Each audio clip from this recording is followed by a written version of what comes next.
carbon market does not address the real drivers of climate change, nor does it address climate justice issues. The carbon market was created with the intent to secure bogus funding opportunities for increased industrial expansion.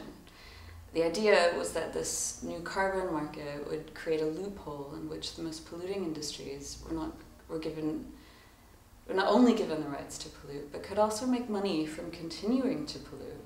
And in this sense, the carbon market is just business as usual and a greenwashing mechanism that provides moral cover for big business to continue expansion.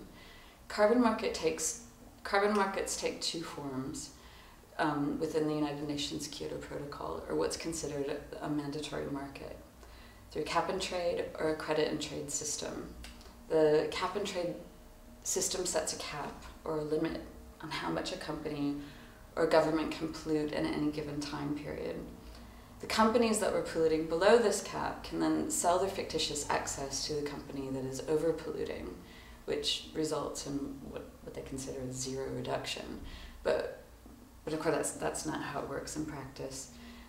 What's worse, and what we've seen over the last 4 years through the European trading system, is that many of the governments have set the cap so low that became an excess of carbon credits. And these carbon credits are a currency that can then be banked or sold or cashed in, and which have earned some of the biggest polluters in Europe windfall profits and to the billions of euros. The second way of generating carbon credits is through carbon offsets. And there are two types of offsets currently used in the Kyoto Protocol. The Clean Development Mechanism, which is between the global north and the global south, and then joint implementation, which is largely between northern countries and former Soviet bloc countries, mainly in Eastern Europe and Russia.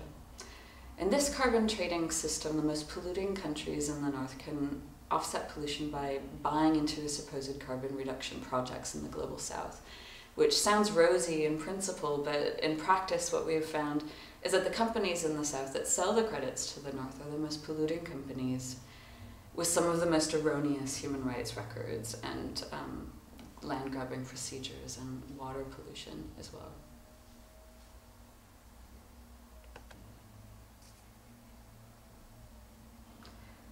Voluntary markets exist outside of the Kyoto Protocol and have been referred to as the Wild West of carbon trading because they're not regulated, which gives a free range to the companies that have dreamed them up.